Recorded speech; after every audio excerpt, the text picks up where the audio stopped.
Halo rekan-rekan, dalam video tutorial kali ini saya akan membahas kembali tentang DAX.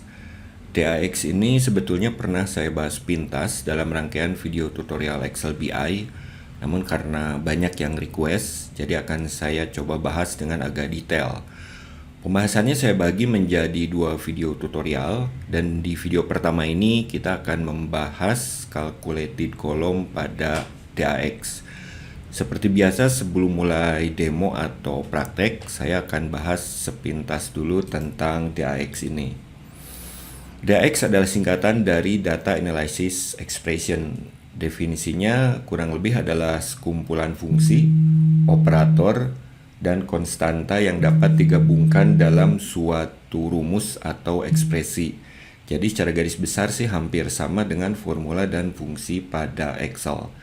DAX ini dapat diterapkan pada data model di Excel dengan bantuan Power Pivot. Dapat kita terapkan juga di data model pada Power BI dan pada SSRS atau SQL Server Reporting Services. Kegunaan dari DAX yaitu untuk menghitung dan mengembalikan satu atau beberapa nilai pada data model, lalu untuk membuat informasi baru dari data yang ada di dalam data model tanpa harus merubah sumber datanya.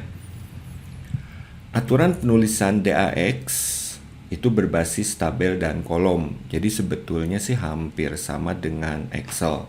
Kalau pada Excel, formulanya berbasis cell dan range. Seperti kita lihat di sini, misalkan sama dengan B1 ditambah B2 atau mungkin sama dengan sum C1 sampai dengan C5 yang merupakan alamat range.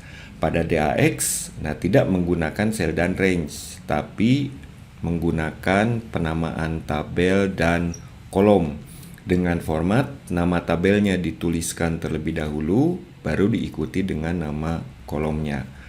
Perhatikan di sini untuk nama tabel ini diapit dengan tanda petik tunggal. Nah, tanda petik ini sifatnya opsional. Jika nama tabel mengandung spasi, seperti contoh di sini, maka kita wajib menggunakan tanda petik tunggal. Namun jika nama tabelnya tidak ada spasi, sebetulnya tidak dibutuhkan lagi tanda petik tunggal tersebut. Untuk nama kolom, ini aturannya harus menggunakan kurung persegi, baik ada spasi maupun tidak. Sehingga dalam contoh di sini kita bisa lihat bahwa aturan penulisan DAX diikuti dengan nama tabel dulu, lalu nama kolomnya. Ini pun sama, ini nama tabelnya dan ini nama kolomnya. Mungkin agar lebih jelas, saya akan perlihatkan contohnya di sini. Jadi kalau misalkan kita mau menghitung unit dikalikan dengan price seperti ini, tidak bisa kita langsung menuliskan unit dikali dengan price. Karena unit price ini ada di dalam tabel dan kita harus tahu nama tabelnya. Dalam contoh di sini yaitu sales. Karena unit dan price ini berada dalam tabel sales, maka jika kedua kolom ini mau kita libatkan dalam DAX, salesnya ini harus kita tuliskan duluan, sehingga akan kita dapatkan hasil seperti ini. Sales unit dikalikan dengan sales price. Nah, dalam penulisannya kita tidak perlu menuliskannya secara manual, namun kita bisa menggunakan fitur IntelliSense untuk mempermudah penulisan DAX. IntelliSense ini adalah semacam bantuan di mana data model akan menampilkan daftar nama objek setiap kali kita menuliskan formula DAX.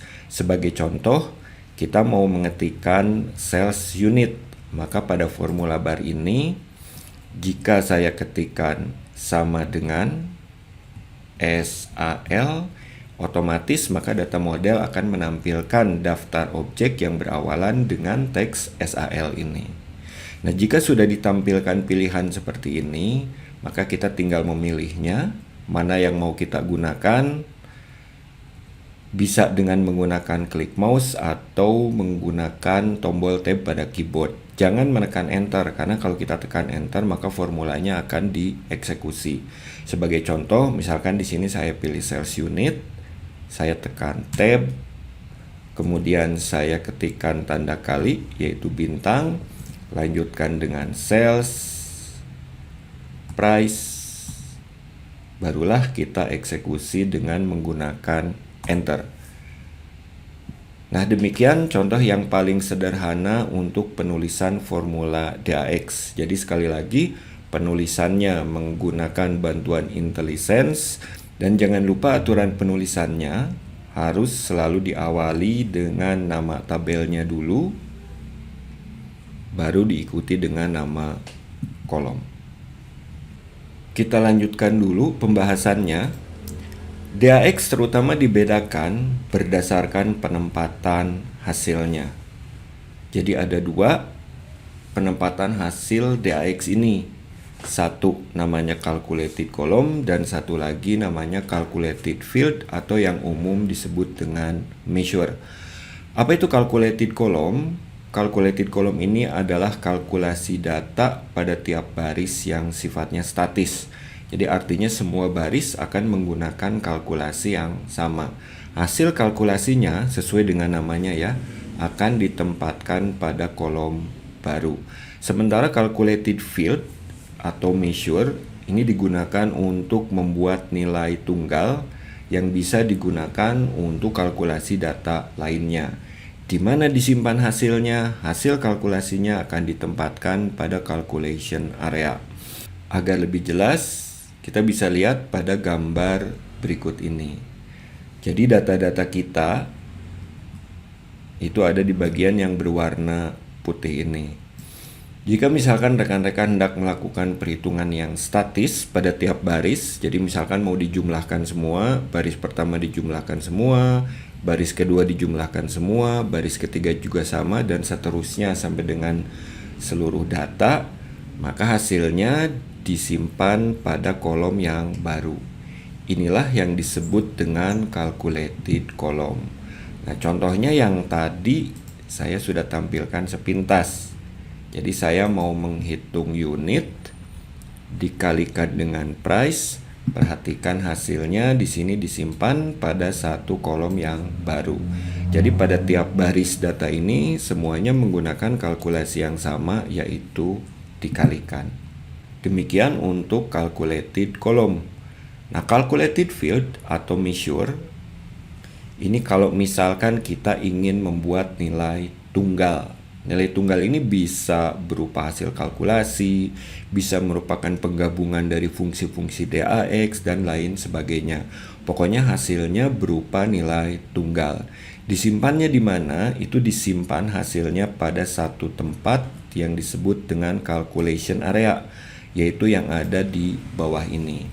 Jika calculation area ini tidak ditampilkan, maka pada Power Pivot di Excel, rekan-rekan tinggal menekan tombol calculation area. Saya contohkan di sini. Perhatikan di sini calculation area-nya tidak ditampilkan. Agar ditampilkan, maka rekan-rekan tinggal menekan tombol calculation area yang ini. Jadi kalau saya klik, akan ditampilkan area di bawah ini. Disinilah kita bisa menyimpan hasil calculation field atau yang umum disebut dengan measure. Di sini tidak ada keterangan baris, nama kolom ataupun keterangan lainnya. Artinya hasil ini bisa kita taruh dimanapun. Kita mau simpan di sini boleh, di sini boleh, di sini boleh, dimanapun boleh, selama berada pada calculation area. Ya. Contoh penggunaannya yang paling mudah mungkin misalkan saja kita ingin menghitung grand total dari suatu data. Jadi kita ingin menghitung dari atas ke bawah, kita jumlahkan semua. Kalau dalam Excel biasanya yang digunakan adalah fungsi sum. Nah, hasilnya berupa nilai tunggal. Nilai tunggalnya disimpan di mana? Umumnya sih ditaruh di bawah ini. Tapi karena calculation area ini luas, maka kita taruh di sini boleh, taruh di sini boleh, taruh di sini boleh, dimanapun boleh. Sekali lagi, selama berada dalam calculation area. Dalam video tutorial ini, saya akan bahas yang pertama dulu, yaitu calculated column. Ya, hasil kalkulasi DAX yang ditempatkan dalam sebuah kolom yang baru. Agar pokok bahasan yang akan saya sampaikan ini lebih jelas, saya akan gunakan contoh data penjualan berikut ini. Jadi pada file data penjualan yang rekan-rekan lihat di sini, ini isinya ada 3 tabel data. Ini tabel data penjualan biasa. Yang pertama adalah tabel penjualan. Isinya ada kolom kode cabang, tanggal penjualan, kemudian kode produk, dan diikuti dengan jumlah produk yang terjual. Kemudian pada tabel produk, ini berisikan detail dari produknya. Jadi kode produk, kemudian ada nama produknya dan harga dasarnya berapa. Tabel yang terakhir ini adalah tabel lokasi. Jadi menjelaskan kode cabang ini berada di kota yang mana. Tahap pertama yang harus kita kerjakan sebelum kita mulai mencoba formula ataupun fungsi DAX, tentu saja sumber data ini harus kita masukkan dulu ke dalam data model pada Power Pivot. Dan sesuai dengan konsep dasar BI, report akhirnya itu akan kita simpan pada lokasi yang berbeda namun tetap terhubung dengan sumber data ini. Jadi file data penjualan ini saya tutup saja dan saya akan gunakan file Excel yang baru. Kita akan ambil tabel data dari file data penjualan yang tadi. Caranya, kalau rekan-rekan menggunakan Excel 2019 atau Excel 365 seperti Excel yang saya gunakan di sini, tinggal kita klik tab data di sini, lalu perhatikan di bagian paling kiri di sini ada grup perintah get and transform data. Pada grup perintah ini, rekan-rekan tinggal memilih tombol get data yang ada di bagian paling kiri. Jadi saya klik tombol get data ini. Nah, karena sumber datanya adalah file Excel, maka dari pilihan yang ditampilkan di sini kita pilih from file. Lalu kita pilih from workbook. Lalu tinggal kita arahkan ke lokasi sumber datanya. Dalam contoh di sini saya taruh di D, tinggal saya klik. Lalu klik tombol import dan kita tunggu hingga kotak dialog navigator akan ditampilkan. Perhatikan pada kotak dialog ini, ketiga tabel data yang ada di file data penjualan sudah ditampilkan ya. Kita bisa melihat dulu preview datanya. Jadi kalau saya klik lokasi, maka di bagian kanan akan ditampilkan preview datanya. Saya klik penjualan juga sama. Saya klik produk, di bagian kanan juga akan ditampilkan preview datanya. Di sini tinggal kita tentukan kita mau ambil tabel data yang mana. Sebagai contoh saya akan ambil ketiga-tiganya. Jadi saya aktifkan pilihan select multiple item ini, lalu saya tambahkan checklist pada ketiga tabel data ini. Ya. Step yang berikutnya, perhatikan di bagian bawah di sini. Di sini ada 3 tombol yang bisa kita gunakan, yaitu load, transform data, lalu cancel. Jangan langsung tekan load, namun kita pilih tombol panah kecil yang ada di sebelah load ini. Saya klik dan di sini kita pilih pilihan load to. Dengan menggunakan tombol load to, maka akan ditampilkan kotak dialog import data seperti ini. Nah, mungkin rekan-rekan bertanya kenapa kita tidak langsung saja menekan tombol load. Kalau kita langsung menekan tombol load, kita tidak bisa menentukan sumber data kita pada file Excel yang masih kosong ini disimpan di mana. Namun kalau kita pilih load to, diberikan pilihan seperti kita lihat di sini. Jadi tinggal dipilih apakah sumber datanya mau disimpan sebagai table pada worksheet, atau mungkin langsung kita buatkan pivot table report, atau mungkin kita langsung buatkan dalam bentuk pivot chart. Nah, karena kita akan mengolahnya dulu, jadi kita akan jalankan dulu beberapa formula DAX dan lain sebagainya, maka saya hanya akan menyimpan sumber data tersebut di data model. Jadi pastikan pilihan ini sudah aktif. Add this data to the data model. Lalu Apakah data ini mau kita tampilkan di worksheet? Tidak usah. Kita biarkan saja sumber datanya tetap di dalam data model. Maka di bagian atas ini pastikan kita pilih only create connection.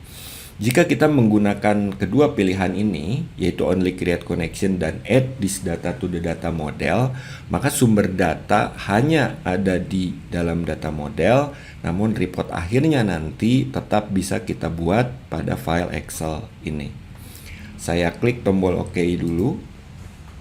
Kita tunggu prosesnya sampai selesai, proses pengambilan datanya. Nah, setelah prosesnya selesai, maka akan ditampilkan panel Queries and Connection di bagian kanan ini. Pada panel ini kita bisa melihat jumlah baris untuk tiap-tiap tabel. Untuk lokasi ada 5 baris, produk 7 baris, dan penjualan ada 560 baris data. Dalam penggunaan lebih lanjut, panel queries ini bisa kita gunakan untuk mengolah data dengan menggunakan query editor. Namun dalam tutorial kali ini kita tidak sampai ke sana pokok pembahasannya, jadi sementara saya close saja dulu panel Queries and Connection tersebut. Nah, sekarang data yang kita ambil ada di mana? Tentu saja ada di data model. Jadi kita lihat di dalam data model, tinggal kita klik Power Pivot, lalu klik Manage.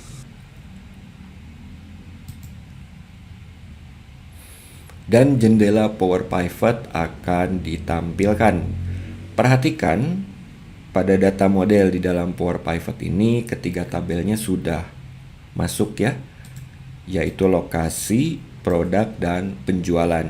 Untuk berpindah-pindah antar tabel data sama dengan sheet pada Excel, kita tinggal klik saja di sini dan konten datanya akan ditampilkan di bagian atas. Kalau kita lihat di sini data ini sudah rapih, jadi sudah sesuai dengan tabel data ideal yang dibutuhkan oleh BI ya. Cuman karena tabel datanya ada 3, kita harus membuat relasi antara ketiga tabel data ini. Artinya agar ketiga-tiganya saling berhubungan satu sama lain. Caranya tinggal kita klik tombol diagram view yang ada di sudut kanan atas ini. Saya klik diagram view, dan di sini kita tinggal membuat relasi antar tabel yang saling bersesuaian. Sebagai contoh, ini saya rapihkan dulu ya penempatannya. Sebagai contoh untuk yang pertama di sini, field kode cabang pada lokasi ini bisa kita hubungkan dengan field kode cabang pada tabel penjualan. Kemudian field kode produk pada tabel penjualan ini bisa kita hubungkan dengan field kode produk pada tabel produk ya. Kode produk yang ada di tabel produk ini sudah pasti primary key, lalu kode cabang yang ada di tabel lokasi ini sudah pasti primary key, dan pada tabel penjualan ini kedua key-nya sudah pasti foreign key.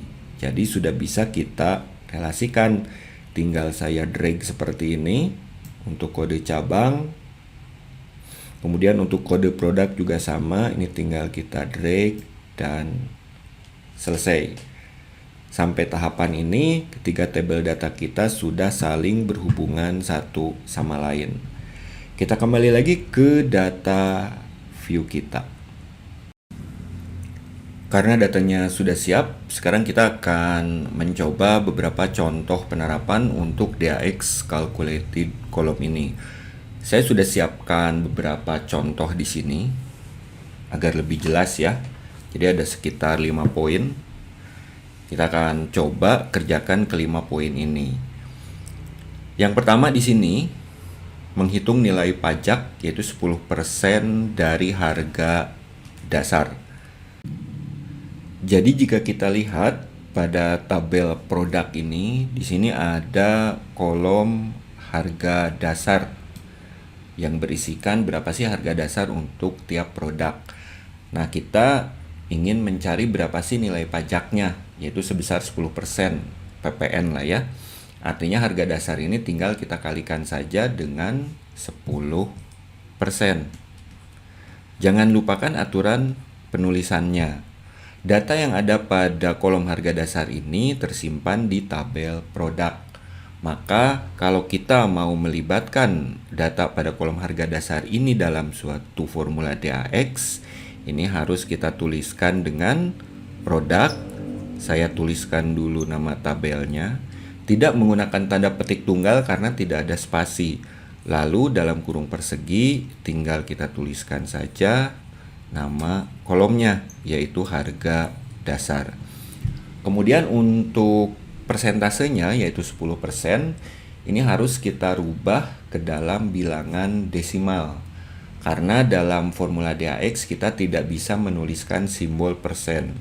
Berarti ini nanti tinggal kita ganti dengan 0,1 ya. Kenapa saya menggunakan titik? Karena region setting yang saya gunakan di laptop ini menggunakan region English dan bukan Indonesia. Kita langsung coba saja pada formula bar di atas ini ya. Yang pertama kita klik dulu kolom tempat menyimpan hasilnya. Jadi saya klik di sini, kemudian klik pada formula bar, lalu kita ketikkan sama dengan nama tabelnya dulu yaitu produk. Dari daftar IntelliSense ini saya langsung pilih harga dasar, dikalikan dengan, saya ketikkan saja 0,1 dan kita eksekusi dengan enter. Perhatikan hasilnya sudah ditambahkan satu kolom baru yang merupakan hasil dari perkalian harga dasar dengan 10%. Kita ganti dulu nama kolomnya di sini. Tinggal kita klik 2 kali pada judul kolom ini ya, atau pada nama fieldnya. Mungkin saya kasih nama saja pajak. Lalu saya atur formatnya, saya tambahkan pemisah ribuan, dan saya hilangkan desimalnya agar lebih rapi. Mungkin sekalian saya rapihkan juga yang harga dasar ini, saya tambahkan pemisah ribuan, dan saya hilangkan komanya. Nah demikian untuk contoh DAX pada poin yang pertama ini. Kita lihat contoh yang kedua. Karena sudah ada nilai pajak, tentunya kita ingin menghitung harga dengan penambahan pajak tersebut. Ini caranya tentu saja mudah, karena kita tinggal menambahkan ini, data pada kolom harga dasar ditambahkan dengan data pada kolom pajak. Jangan lupakan bahwa kedua kolom ini tersimpan pada tabel produk. Langsung saja kita coba. Tuliskan formula DAX-nya, kita klik dulu kolom yang akan menyimpan hasilnya. Saya klik di sini. Kemudian klik pada formula bar sama dengan produk, kita pilih produk harga dasar dulu ditambahkan dengan produk pajak. Tekan enter.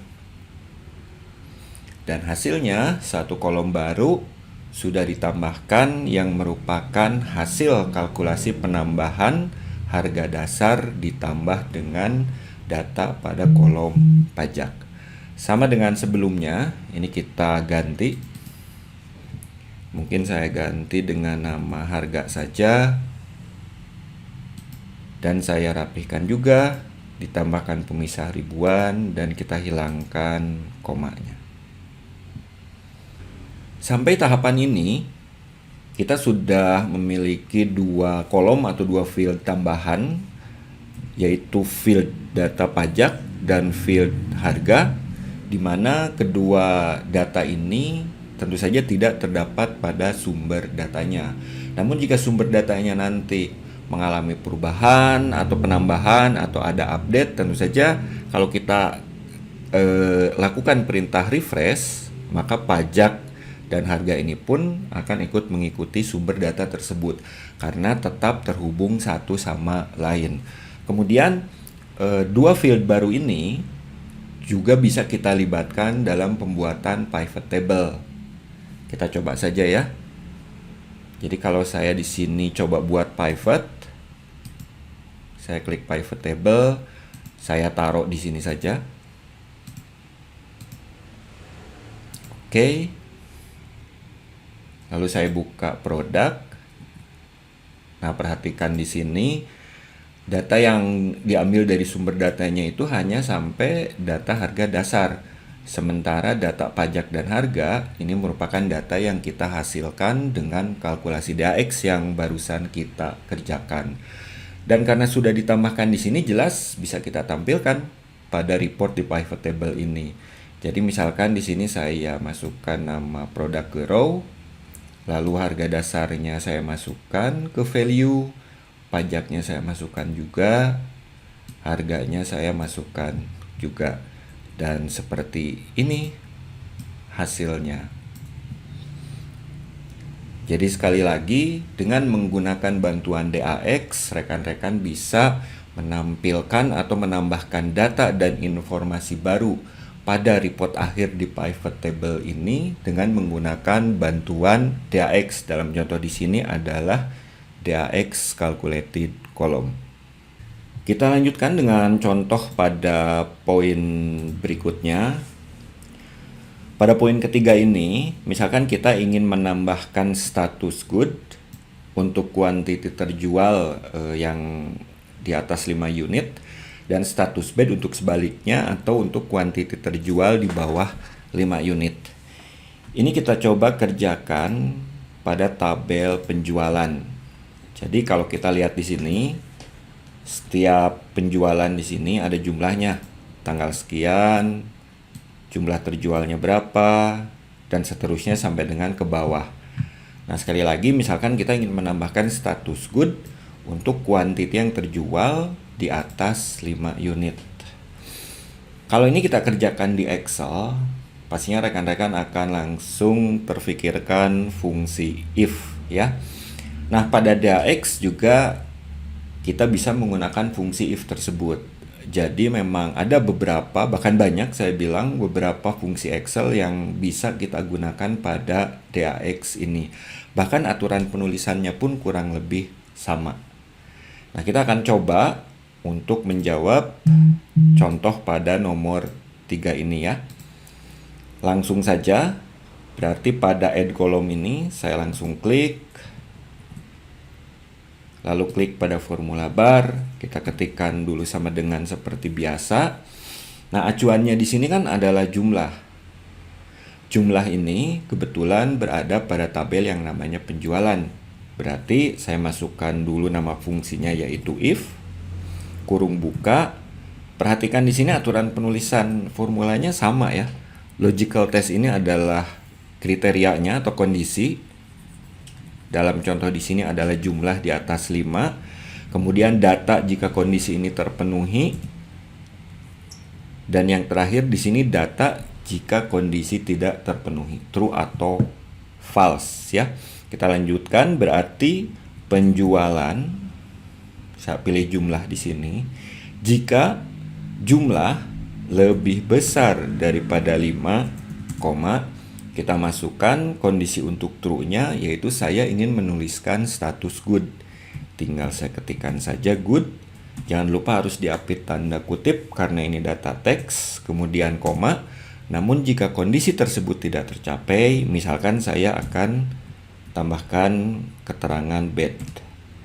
Kurung tutup, saya eksekusi dengan enter, dan perhatikan hasilnya sudah ditambahkan kolom baru yang berisikan keterangan good atau bad dengan melihat kondisi yang ada pada data jumlah ini ya. Jadi sebagai contoh di sini karena jumlahnya 8 di atas 5, maka statusnya adalah good. Contoh yang lain di sini 6, statusnya adalah good. Ini bisa kita dapatkan dengan menggunakan bantuan fungsi DAX if, di mana fungsi if ini sama saja dengan fungsi if pada Excel. Kita ganti dulu namanya. Mungkin saya kasih nama field status saja ya. Seperti ini. Ini pun sama ya dengan kedua contoh sebelumnya. Jadi ini pastinya bisa kita libatkan juga dalam report di pivot table. Kita lihat di sini. Nah, kolom statusnya di sini sudah ditambahkan ya. Oke, kita lanjut dengan contoh yang keempat. Pada contoh yang keempat ini misalkan saja kita ingin menambahkan menambahkan nama kota pada tabel penjualan. Kembali ke data model lagi. Kalau kita lihat pada tabel penjualan ini, di sini ada kolom yang memuat data kode cabang yang ini, ya. Namun hanya ada kode cabangnya saja, tapi tidak menunjukkan lokasi di mana sih cabang tersebut berada. Karena data berikutnya di sini hanya ada tanggal, kode produk, jumlah, dan status. Nah, misalkan saja kita ingin menambahkan data kota tempat cabang tersebut berada pada tabel penjualan ini. Kebetulan datanya sudah ada, namun tersimpan di tabel data yang lain. Dalam contoh di sini, data kota tersebut tersimpan pada tabel lokasi. Jadi kode cabangnya berapa, lalu cabang tersebut ada di kota mana. Jadi kita ingin membawa data pada kolom kota ini untuk dimasukkan ke dalam tabel penjualan, ya. Nah, kalau kita kerjakan ini di Excel, pastinya rekan-rekan akan langsung berpikir tentang fungsi VLOOKUP, ya. Jadi fungsi VLOOKUP itu bisa kita gunakan untuk mengambil data dari tabel yang lain. Namun sayangnya VLOOKUP tersebut tidak ada dalam formula DAX. Nah, sebagai gantinya, rekan-rekan bisa menggunakan fungsi yang namanya related. Untuk apa fungsi related? Ya kurang lebih samalah dengan dengan VLOOKUP. Jadi untuk mengambil data dari tabel yang lain. Kita langsung coba saja di sini. Seperti biasa kita klik kolom tempat menyimpan hasilnya. Langsung kita klik pada formula bar sama dengan nama fungsinya adalah related, kurung buka. Nah, rekan-rekan perhatikan di sini apa yang dia minta. Di sini dia langsung minta nama kolomnya apa. Nah, nama kolomnya kan adalah kota, ya. Kota tersebut berada di tabel apa? Dia berada di tabel lokasi. Artinya, langsung saja kita pilih lokasi dan kota. Kurung tutup, seperti itu saja. Dan kita eksekusi dengan enter. Perhatikan hasilnya. Sekarang sudah ditambahkan kolom baru yang memuat data kota, di mana data kota ini diambil dari tabel lokasi yang terpisah, ya. Jadi hampir sama dengan VLOOKUP, cuman kalau VLOOKUP mungkin aturan penulisannya banyak, ya, panjang. Kalau di sini kita cukup ketikkan sama dengan related dan kolom yang mau diambilnya apa. Seperti itu saja. Saya ganti dulu biar rapi. Saya ganti dengan kota. Lanjutkan ke poin yang terakhir, yaitu poin yang kelima. Di sini contohnya adalah kita ingin menghitung total harga pada tabel penjualan, ya. Jadi pada tabel penjualan ini kita akan menambahkan kolom baru yang merupakan data total harga. Total harga ini tentu saja adalah jumlah dikalikan dengan harga, ya. Jumlahnya ada di sini, data jumlahnya. Namun data harganya tidak ada pada tabel penjualan ini karena dia tersimpan pada tabel produk. Yang ini, ya. Nah, dalam DAX kita tidak bisa langsung menuliskan misalkan penjualan jumlah dikalikan dengan produk harga, itu tidak bisa. Kenapa? Karena tersimpan pada dua tabel yang berlainan. Lantas gimana kita bisa menghasilkan nilai total harga tersebut? Ya, caranya tetap menggunakan perkalian, namun dengan menggunakan bantuan fungsi related yang tadi kita coba. Langsung saja kita kerjakan. Kita pilih dulu kolom tempat menyimpan hasilnya. Nah, di sini kita ambil dulu jumlah, ya, data jumlah yang ada di tabel penjualan ini sama dengan penjualan jumlah. Nah, dikalikan. Ini nggak bisa, ya. Sekali lagi nggak bisa kita langsung ketikkan produk harga, itu nggak bisa. Karena berada pada dua tabel yang terpisah. Jadi kita gunakan bantuan fungsi related. Kurung buka, barulah di sini kita masukkan data harga yang ada di tabel produk. Produk, di sini kita pilih harga. Kurung tutup. Dan tinggal kita eksekusi dengan menekan tombol enter. Perhatikan hasilnya, sekarang sudah ditambahkan satu kolom baru yang merupakan hasil dari perkalian jumlah dengan data harga yang ada pada tabel produk. Saya ganti dulu namanya. Mungkin saya kasih nama di sini total harga ya. Nah, sedikit catatan kalau rekan-rekan hendak menggunakan fungsi related ini. Jadi fungsi related ini hanya bisa kita jalankan pada tabel yang mengandung foreign key. Nah, kebetulan kita kerjakan kan pada tabel penjualan ya. Dan tabel penjualan di sini mengandung foreign key seperti kita lihat pada simbol yang ditampilkan di sini, yaitu simbol bintang. Namun kalau misalkan kita kerjakan fungsi related pada tabel produk atau mungkin pada tabel lokasi, itu tidak bisa karena tabel lokasi dan produk ini menggunakan primary key dan bukan foreign key. Gitu aja. Jadi syaratnya hanya bisa dijalankan pada tabel yang mengandung foreign key. Dan sampai sini mudah-mudahan rekan-rekan dapat gambaran ya tentang DAX pada calculated column ini, termasuk beberapa contoh dasar untuk penggunaannya. Apakah cuma segini? Jelas enggak ya. Masih banyak fungsi-fungsi DAX lainnya yang bisa kita gunakan pada calculated column ini. Harapan saya mudah-mudahan dari beberapa fungsi yang saya bahas dalam video tutorial ini, rekan-rekan sekali lagi bisa mendapatkan konsep dan gambaran dasar untuk penerapan atau penggunaannya, hingga nanti bisa mulai coba-coba untuk mengembangkannya lagi lebih lanjut. Dalam video tutorial yang berikutnya, saya akan bahas penempatan hasil yang kedua pada DAX, yaitu calculated field atau yang umum disebut dengan measure. Sampai sini dulu, terima kasih dan sampai ketemu lagi dalam video tutorial yang berikutnya.